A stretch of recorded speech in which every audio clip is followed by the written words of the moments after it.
Yang dari Mas siapa tadi? Pertama tadi. Ya, saya Danu. Mas Danu. Iya, jadi saya itu dulu sudah 2 kali relapse, 2 kali ke psikiater juga. Kira-kira yang nyebabin saya relapse lagi apa dok ya?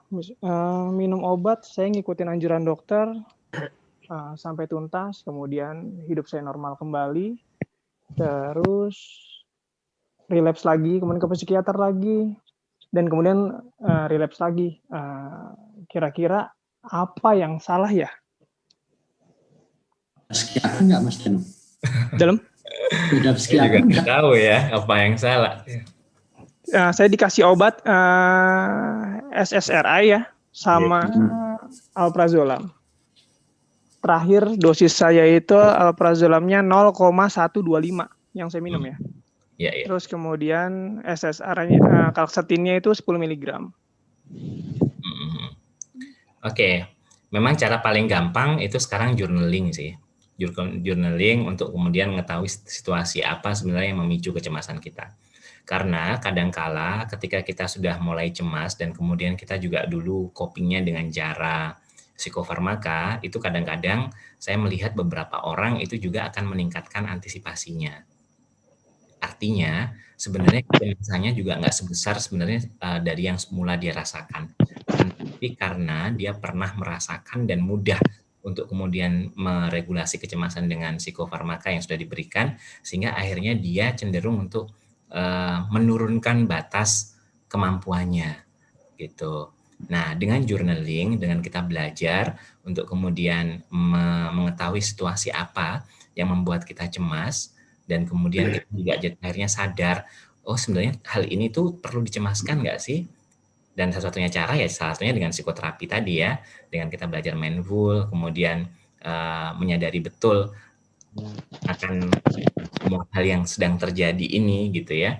Nah, dan itu butuh latihan yang berulang-ulang gitu.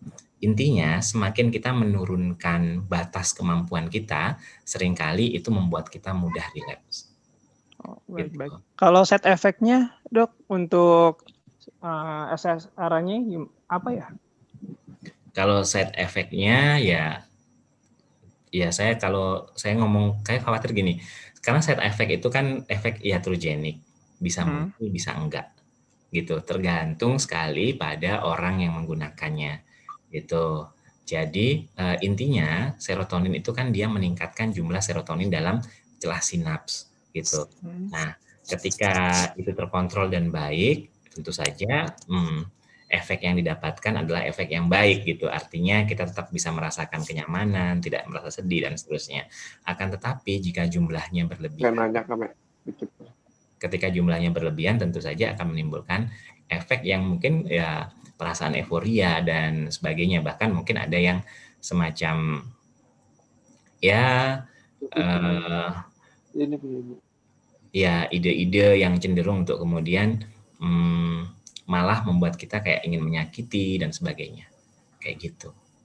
Itu side effect paling buruknya. Oh, baik. Assalamualaikum. Mbak Lilis dulu, Mbak Lilis. Ya, ini Mas Taufik, dok, Yeah. mau menanyakan. Kemarin itu hari Jumat saya itu ke psikiater.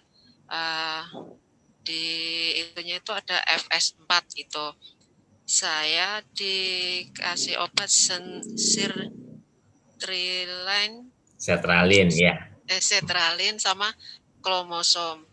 Tapi setelah saya Clobazam mungkin minum ya. Clobazam mungkin. Oh ya, clobazam.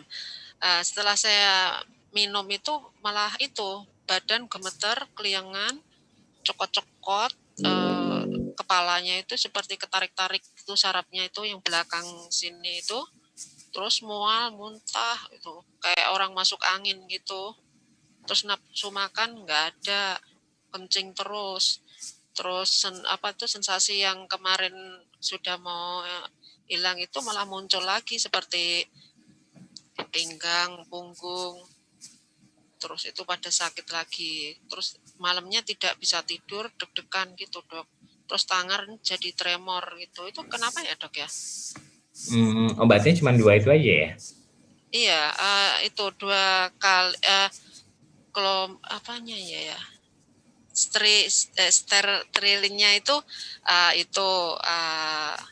pagi, terus yang clobazamnya itu 2 kali, siang sama malam. Malam, ya, oke. Tapi ini tentu saja keputusan berikutnya ya sangat tergantung Mbak Lilis ya. Tapi kalau saya boleh sarankan, memang kadang pilihan salah satu pilihan yang boleh untuk dicoba juga menyampaikan kembali kepada dokter yang merawat sebelumnya bagaimana efek obat yang dirasakan gitu. Karena bisa jadi karena sertralin itu memang kan dia SSRI, selective serotonin selective reuptake inhibitor gitu ya. Dia salah satu SSRI yang sebenarnya salah satu efek besarnya itu adalah ngantuk dan juga mual gitu. Tapi saya itu dok malah nggak bisa tidur saya. Malah nggak bisa tidur ya karena Iya. lebih reaksi gastrointestinalnya yang meningkat kan gitu. Iya. Ya. Jadi sebenarnya ada buahnya SSRI, dan kalau secara patofisiologi, secara perjalanan pengobatannya itu berbeda-beda gitu. Dan semakin ke sini semakin banyak SSRI yang lebih istilahnya kayak lebih bagus karena dia efek samping yang ditimbulkan tidak seberapa besar dibandingkan SSRI yang di awal-awal kayak gitu. Kayak fluoxetine, ya kalsetin itu berbeda cara kerjanya dengan serotonin karena dia nanti akan juga memicu norepinefrin. Beda dengan sertralin yang dia fungsinya cuman ada di serotoninnya kayak gitu. Jadi memang ini memang kayak agak ada seninya dalam melakukan terapi terkait dengan kecemasan ini gitu. Dan itu kita sampai saat ini memang tidak menggunakan bantuan biologi biomarker ya, karena itu akan mahal sekali harganya, sehingga hanya menggunakan kondisi klinis dan wawancara. Nah, kadang-kadang ketepatan itu sangat ditentukan dari ya banyak hal, baik itu jam terbang, terus kemudian ya banyak faktor yang menentukan itu. Nah, sehingga otomatis pilihan-pilihan apa SSRI-nya atau apa ininya itu sangat ditentukan oleh ya dalam tanda kutip psikiaternya masing-masing gitu. Nah, kalau kita menghadapi kondisi begitu, kalau menurut saya jangan terburu-buru untuk kemudian berhenti. Tapi coba tanyakan ke psikiaternya apakah ada alternatif lain yang bisa dilakukan selain dari apa yang sudah diberikan ini. Karena yang sudah diberikan ini nggak cocok. Gitu. Bisa belum masuk jam istirahatnya berkenan, kita mah ready aja ini. Seperti itu. Biasanya. Oke. Ya, boleh tanya. Satu aja ya. Ini aja satu aja ya. Satu aja dok. Boleh. Oke, satu nih dari Mbak Devi. Habis itu aku wakili nanti pertanyaannya, aku udah mikirin nih pasti mau nanya yang satu itu. Nanti habis ini Mbak Devi, aku wakili pertanyaan semuanya. Halo, Assalamualaikum. Waalaikumsalam warahmatullahi. Nah, dok, saya awalnya kan dok karena baby blues melahirkan, jadi saya dikasih free dep dengan alprazolam. Cuman yang jadi pertanyaan saya itu nggak boleh menyusuin gitu dok. Sementara ada beberapa teman saya yang dikasih obat psikiater itu boleh ASI gitu dok. Jadi yang mau saya tanyakan, seberapa besar dok pengaruh obat psikiater itu ke janin dan ke anak? Berhubung saya juga lagi hamil juga nih dok, trimester pertama gitu. Tapi sekarang kan lagi nggak konsumsi obat ya? Enggak dok, cuman kan dok mungkin karena pengaruh hormon ya dok ya. Habis itu trauma saya melahirkan kemarin kan belum hilang, belum 2 tahun. Sesekali simptom-simptom itu datang. Karena saya berusaha untuk memanajemen diri, misalnya lihat-lihat video relaksasi segala macam gitu kan. Cuman kadang-kadang ya dada berdebar-debar juga, ada rasa kekhawatiran gitu kan dok. Dan kebetulan di Aceh ini agak susah dok cari psikiater gitu kan.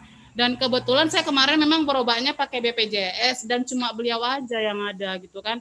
Cuman saya coba juga koneksi maksudnya dengan psikiater yang lain-lain kayak seperti di Medan gitu kan, hanya tanya-tanya melalui via Acehnya teman. di mana Acehnya? Di mana? Di kota Aceh? Aceh Tamiang, Dok. Kampung, Dok. Aceh Tamiang. Oh, oke. Cuman kan saya ada coba gabung-gabung di grup itu kan, Dok. Ada beberapa memang dokter yang menyarankan katanya kalau kondisi saya seperti ini, saya dianjurkan untuk tetap ke psikiater karena katanya dikhawatirkan nanti AIDS-nya tambah parah, psikosomatis tambah parah ketika melahirkan, bahkan bisa ke depresi yang lebih parah gitu, Dok. Jadi itu juga sedikit menimbulkan kecemasan di diri saya juga gitu. Ya. Nah, saya memang, Dok, saya kan anak pertama kemarin saya merasa berdosa tidak memberikan ASI. Cuma 26 hari saya kasih ASI. Sementara ASI saya itu banyak gitu, Dok. Makanya saya mau tanya sama dokter, seberapa maksudnya bahayanya psikiater itu ke menyusuin. Dan kemudian kemarin psikiater saya mengatakan gini, kalau seandainya kamu hamil, bilang sama saya ya, biar kita kasih obat yang aman untuk kandungan. Kemudian saya bilang kalau memang ada obat yang untuk aman untuk kandungan, Dok, kenapa nggak ada nggak ada obat yang aman untuk menyusuin? Terus saya dimarahin sama psikiaternya. Kamu pertanyaan kamu yang aneh-aneh aja katanya gitu. Jadi saya dari situlah memang, Dok, kan udahlah saya merasa nggak cocok juga dengan dokter ini, saya pikir gitu.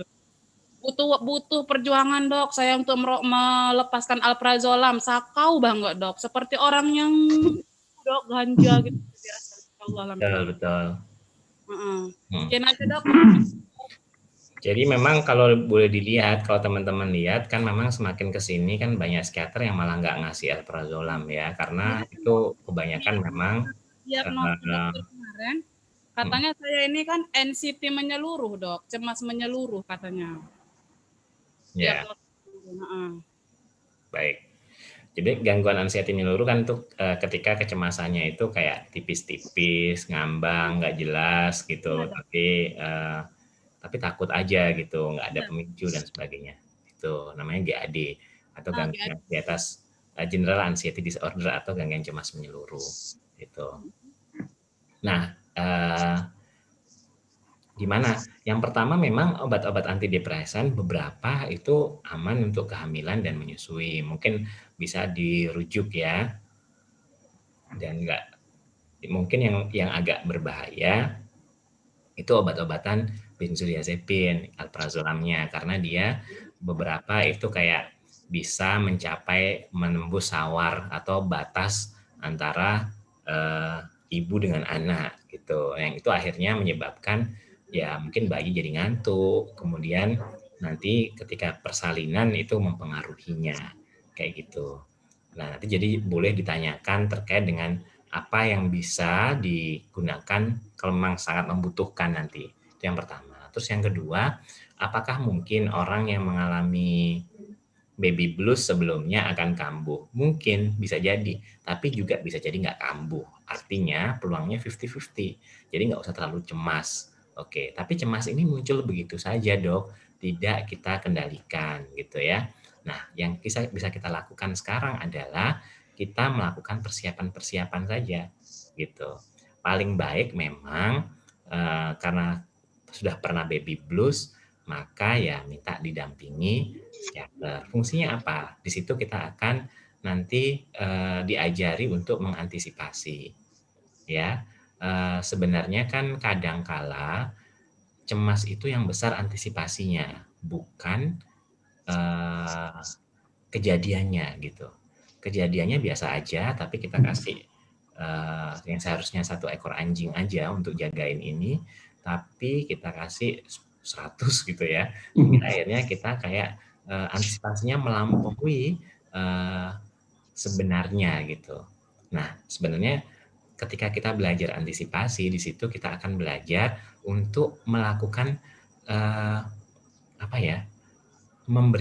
memberi anjing yang sesuai untuk hal yang kita cemaskan itu gitu. Jadi antisipasi yang kita lakukan sebesar dengan stres yang kita hadapi gitu.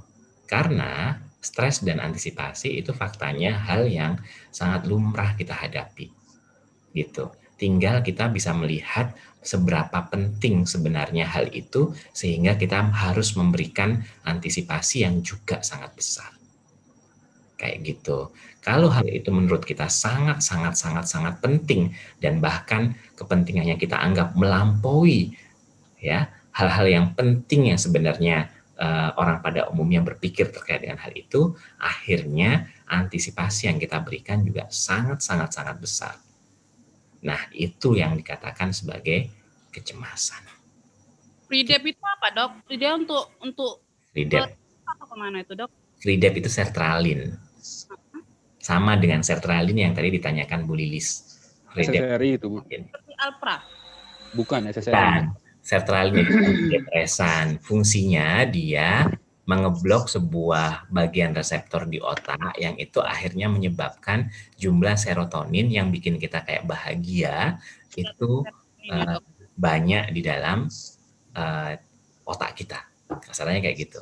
Sehingga akhirnya kita merasa kayak bahagia gitu, nggak sedih gitu. Oke.